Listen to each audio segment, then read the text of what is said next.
Muy bien, continuamos por CX30 Radio Nacional, 11:30 AM por aire, radionacional.com.uy por internet para el mundo. Estamos en Facebook, en donde estamos, así es el nombre también del programa, el nombre en nuestro dominio Facebook, en donde estamos, por Twitter, @ en donde estamos, por Instagram, en donde estamos, Uru, nuestro canal YouTube, Mirá en donde estamos. Todo este material lo encontrás en nuestro canal Mirá en dónde estamos. Cada una de las columnas que vamos realizando en este programa las encontrás ahí y con total autonomía. Cada una de estas columnas están editadas por separado, autónomamente, y ahí vos podés ir al tema que más te interese. Temas de distinta índole, con distintos panelistas, con nuestros columnistas, todos por supuesto muy prestigiosos y prestigiados en nuestra sociedad. Hemos logrado conformar un gran equipo de trabajo. Un gran equipo. Yo debo agradecerle a todos nuestros columnistas, a todos, los que están siempre durante todo el año, los que yo llamo los permanentes, y todos aquellos que colaboraron alternativamente o alternadamente en el programa también. Les envío un saludo desde acá, saludo de una felicísima Navidad para todos y especialmente para todos los oyentes, para todos ustedes, para todos nuestros seguidores, para todos los que nos visitan en las redes sociales. Un gran saludo y un apretado abrazo de Navidad, de Nochebuena y Navidad. La noche de la Natividad, la noche del nacimiento de Jesús, que según la tradición evangélica y cristiana es Dios en la tierra, ¿no? La hipostasía de Dios. Es Dios hecho hombre para dar su mensaje a la humanidad y decirnos, miren que yo existo, estoy, soy yo el creador de todas las cosas.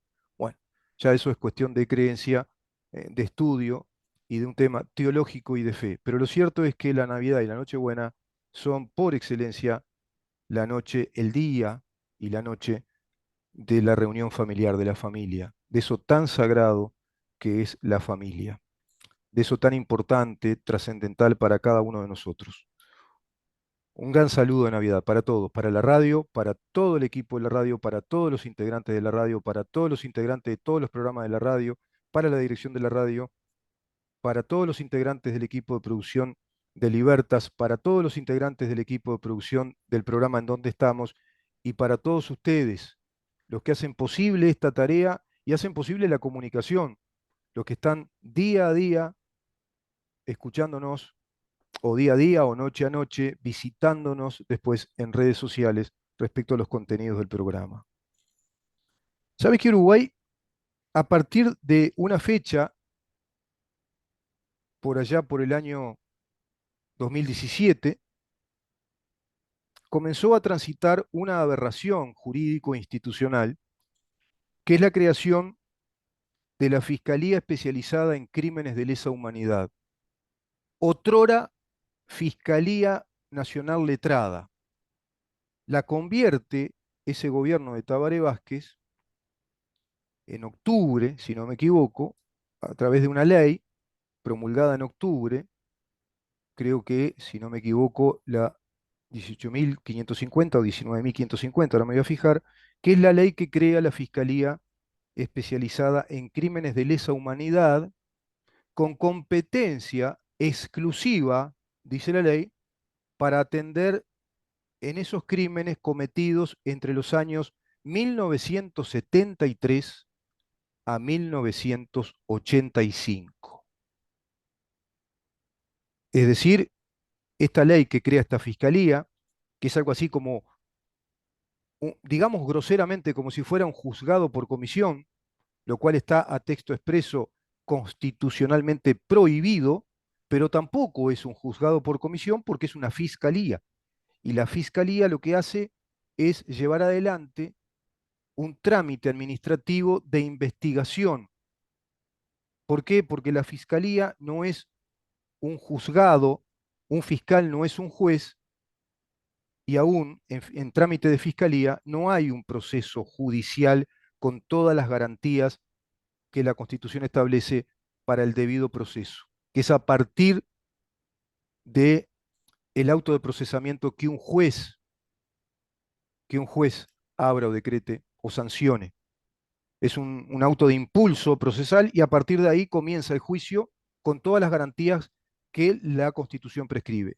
Cuando hablamos de fiscalía hablamos de algo totalmente distinto, todo lo contrario de lo que establece la Constitución, pero esta ley le otorga potestades, competencias que desconocen lo que dice la Constitución y le da competencia a fiscales, a ese fiscal especializado en estos crímenes, de, bueno, establecer medidas cautelares.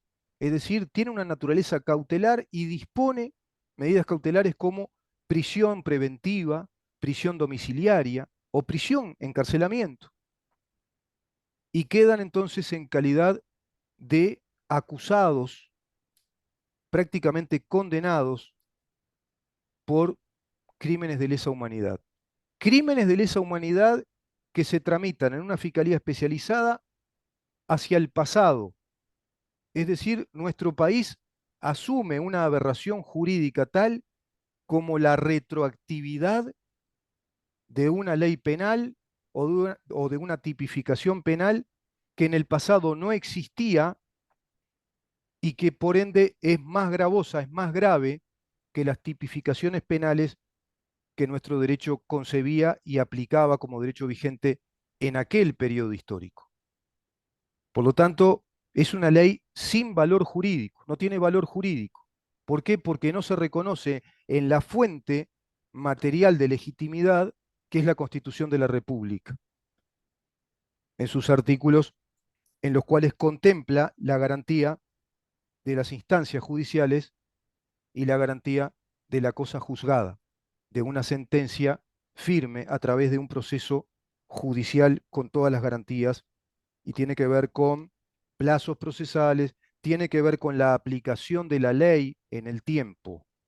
El artículo 15 del Código Penal establece a texto expreso cómo se aplican las leyes penales, las figuras penales, en el orden del tiempo.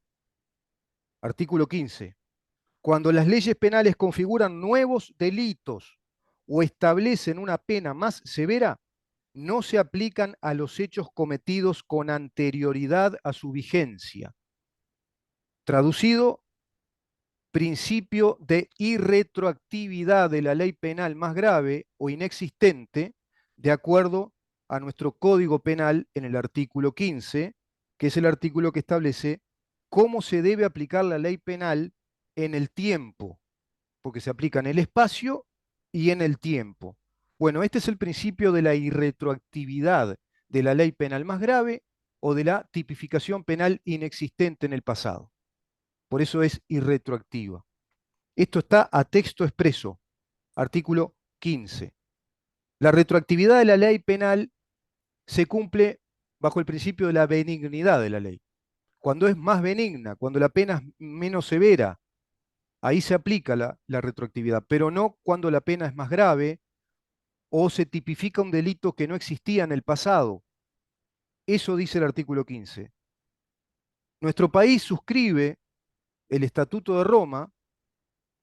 ¿Y qué es el Estatuto de Roma? Es nada más y nada menos que la Corte Internacional Penal. Es como si fuera la Suprema Corte de Justicia con función jurisdiccional en delitos de lesa humanidad, en delitos como crímenes de Estado, crímenes de guerra. Es decir, esa es la Corte Internacional Penal con su sede en Roma y de ahí que se le llame Estatuto de Roma. Y el Estatuto de Roma establece a texto expreso que los delitos de lesa humanidad se aplicarán en cada uno de los países que suscriban al mismo a partir de la fecha de suscripción, es decir, a partir de la fecha en la que ese país acepta, establece ese vínculo de responsabilidad, ese vínculo con el Estatuto de Roma, ese vínculo de suscripción contractual con el Estatuto de Roma a partir de la fecha en la que suscribe. ¿Por qué? Porque el Estatuto de Roma también concibe el principio general del derecho penal de la irretroactividad de la ley penal inexistente en el pasado, no se puede aplicar. Y también reconoce la irretroactividad de la ley más grave. En Uruguay, recién a partir del 2006, se reconoce la figura delictiva, la tipificación penal establecida por el Estatuto de Roma del crimen de lesa humanidad, y es un elenco de figuras delictivas, todas ellas englobadas en la gran tipificación o mega tipificación penal, crimen de lesa humanidad.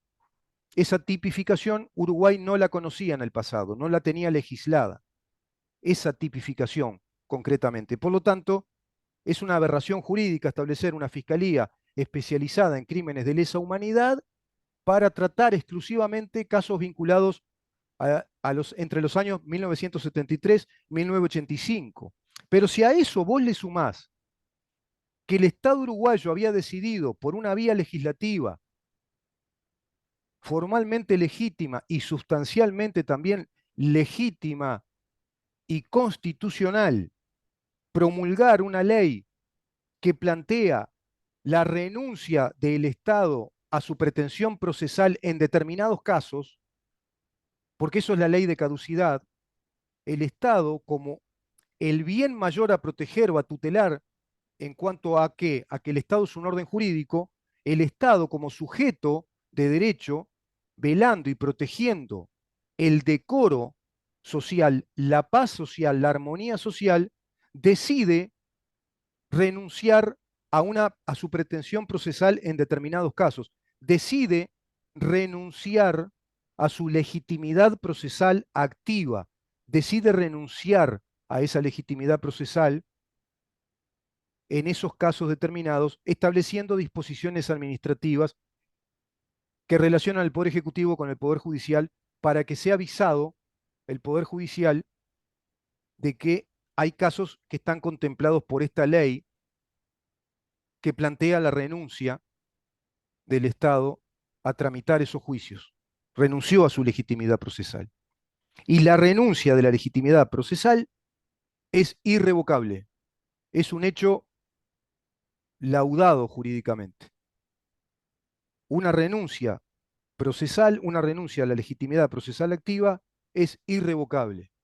Lo dice el artículo 228 del Código General del Proceso. Por donde lo mires, todo esto es una aberración. Pero el sistema político uruguayo, mutis per li foro, mutis por el foro, se dice, más castellanizado. O sea, silencio en el foro parlamentario, silencio en los fueros parlamentarios, en el fuero de los legisladores del Estado de Derecho uruguayo respecto a este tema.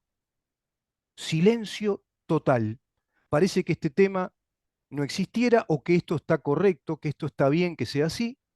Y hoy tenemos gente procesada, encarcelada, viejos, ancianos militares, ancianos policías, y acá no se trata de que sean militares o policías, sino que se rompió con el Estado de Derecho, se rompió con la seguridad jurídica, se rompió con la estabilidad jurídica del país y se rompió con los principios generales del derecho y las disposiciones legales vigentes de nuestro derecho vigente positivo, como el artículo 15 del Código Penal y como los artículos 12 al 26 de la Constitución de la República Oriental del Uruguay, y se desconoce, se pretendió desactivar una ley que no se puede derogar, porque es una renuncia procesal lo que establece la ley de caducidad.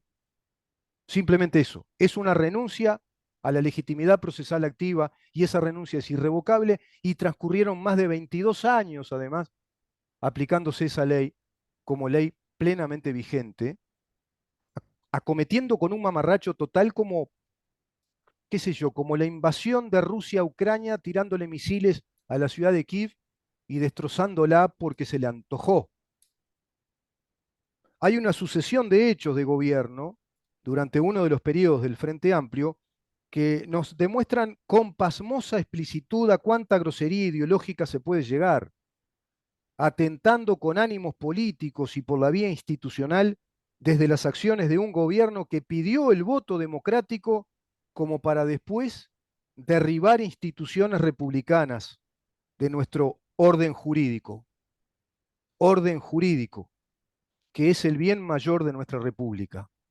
El orden jurídico es nuestra gema, es nuestro tesoro, es nuestra identidad. es el bien mayor a proteger.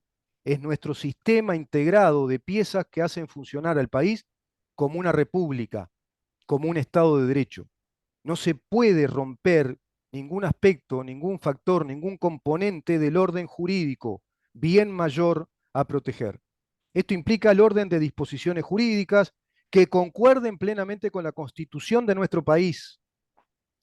Es esta nuestra razón de ser, nuestra garantía de las libertades y de los derechos que cada uno de nosotros, en calidad de ciudadanos de este país, tenemos consagradas en su artículo séptimo y siguientes. Ya hemos explicado de qué se trata cuando hablamos de algo así, y es muy cierto que esa grosería ha planteado la opción estratégica de graduar dicha acción criminal, y lo hicieron mediante actos legislativos cuya acción procesal, o si usted quiere mejor, cuya metodología de simulacro jurisprudencial ha sido la estrategia legalista para dar con un directo y puro golpe de Estado a nuestro orden constitucional. Es un directo y puro golpe de Estado a nuestro orden constitucional llamado Estado de Derecho, República Oriental del Uruguay. A esto yo le llamo dar un golpe de gracia a nuestros principios jurídicos, los más caros, preciosos, traducido, golpes de Estado técnicos y graduales, dignos de ser atendidos con absoluta cautela y celo de parte de los doctrinos, de los juristas, de los catedráticos de nuestro país en derecho constitucional, en derecho procesal, en derecho penal y hasta en derecho administrativo. Digno de ser estudiado con cautela los golpes de Estado técnicos y graduales que se fueron dando en los periodos de gobierno del Frente Amplio. Digno de ser objeto de estudio desde las nuevas teorías de las ciencias políticas que tengan un poquito de masa crítica y de autonomía en el pensamiento analítico, los politólogos, y por ende desde el derecho constitucional, obviamente. ¿Por qué? Pues porque este asunto se aclara fácilmente con tan solo leer los artículos claves de nuestra Constitución. En materia de principios como el de la legalidad, la seguridad jurídica, la igualdad ante la ley y el debido proceso, hay que leerlo y ya está. Los principios del derecho que nuestra Constitución redacta y lo hace como voluntad explícita de nuestro orden jurídico, se encuentran redactados en el artículo octavo, por ejemplo, principio de igualdad ante la ley, artículo séptimo, protección de nuestros derechos fundamentales, y encontramos el debido proceso en virtud de estos principios, el orden es ese, el debido proceso está concebido por la Constitución en virtud de estos principios que dije antes, en los artículos 12 al 23. Por cierto que se violaron principios del derecho como el de la seguridad jurídica, aplicando la retroactividad de una ley que no existía en el pasado y acotándola en un tiempo específico con una competencia exclusiva de una fiscalía, un disparate, una antijuridicidad total. No tiene valor alguno.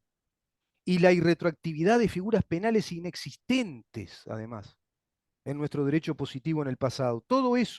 Se hizo, todo eso se hizo impugnando a la ley de caducidad. Primero, vamos a tirar la ley de caducidad. Vamos a simular que se puede derogar. Vamos a decir que está derogada. Los que pidieron referéndum y a los 20 años plebiscito, y el pueblo uruguayo les dijo, queremos la ley de caducidad, que la ley de caducidad esté vigente.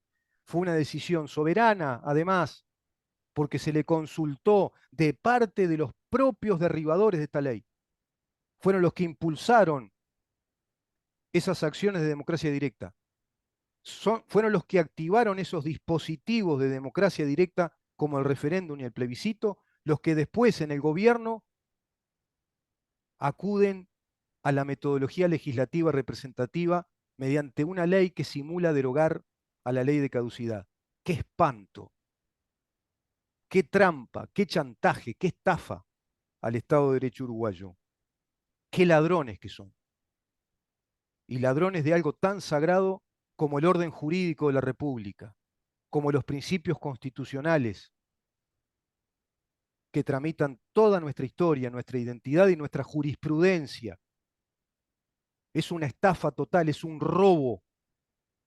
un robo a las instituciones.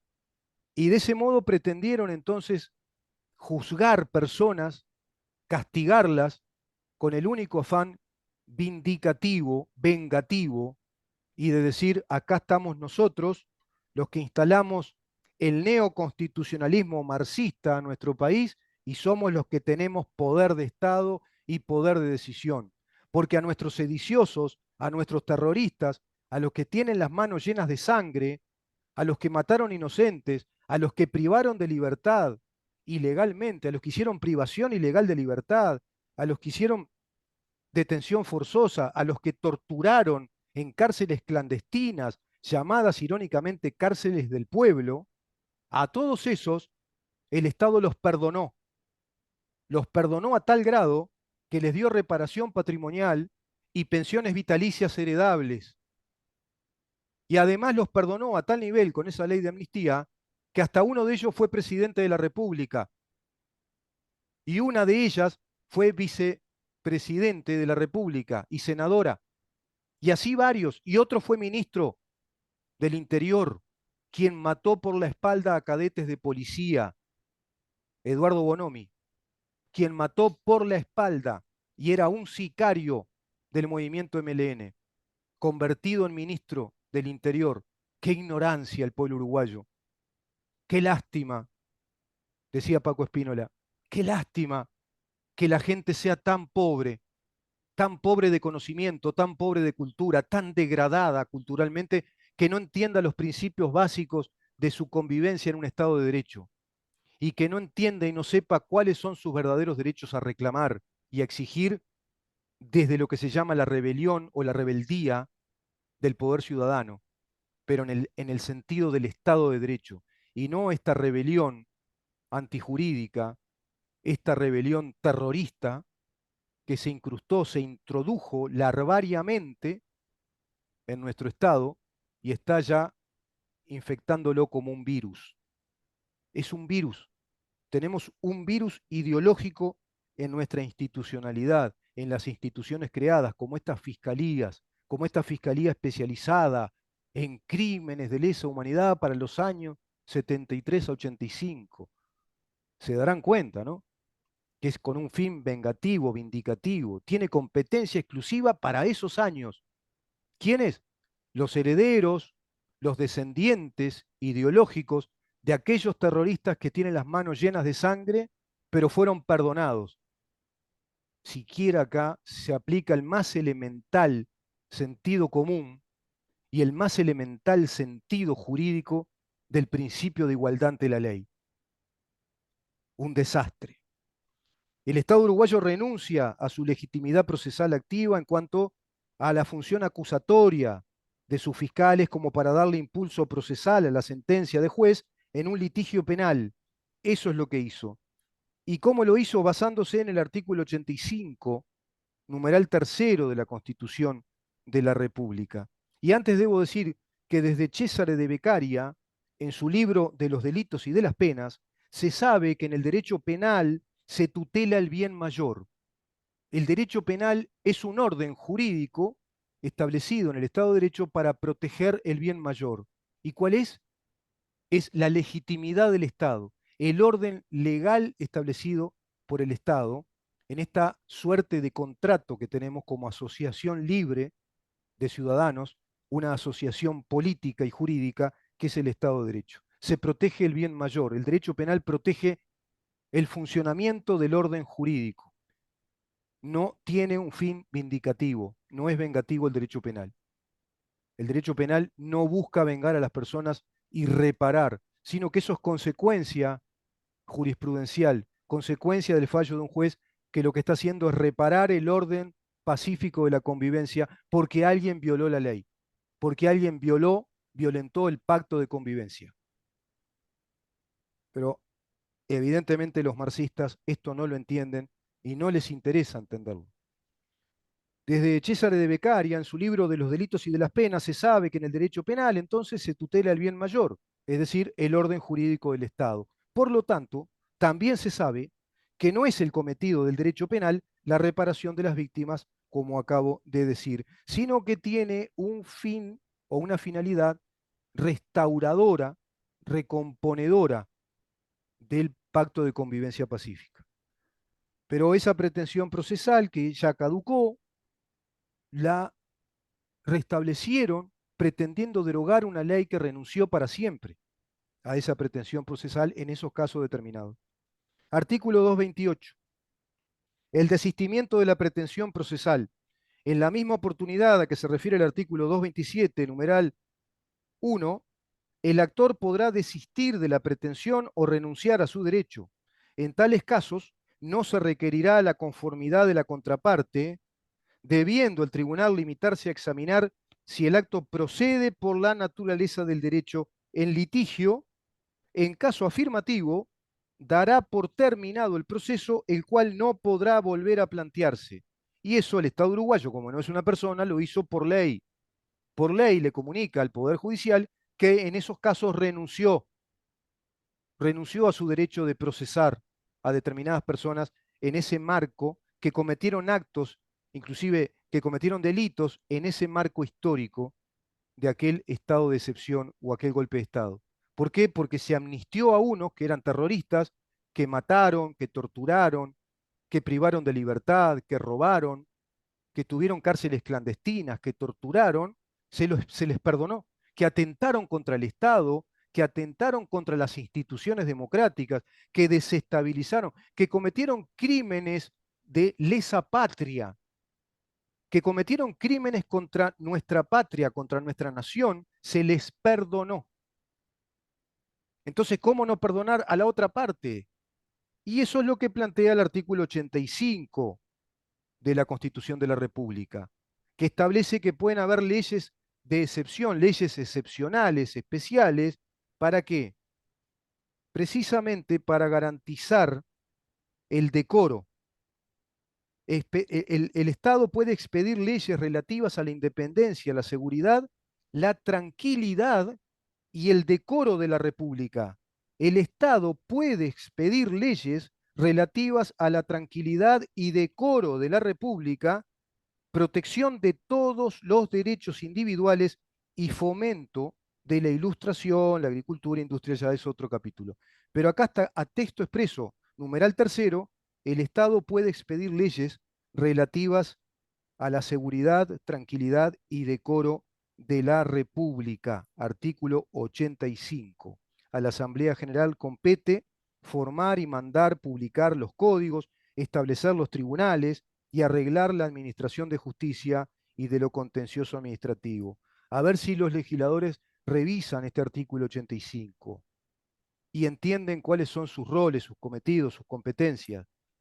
Y a ver, capaz que se van a tener que reunir en la Asamblea General, porque este tema por ahora no se nota para nada que les preocupe a este actual sistema político, a este actual gobierno. ¿No le preocupa este tema? Pregunto. Se nota que no. Hasta ahora no hay celo por esto, no se reparó esta situación. Bueno, este principio general del derecho nos dice que toda renuncia a la legitimidad activa procesal es irrevocable. ¿Cuántas veces? Y bueno, va a haber que repetirlo y repetir esto y repetir. Vamos a una pausa, si te parece, Damián, y luego ya cerramos el programa por el día de hoy. Volvemos y cerramos este tema.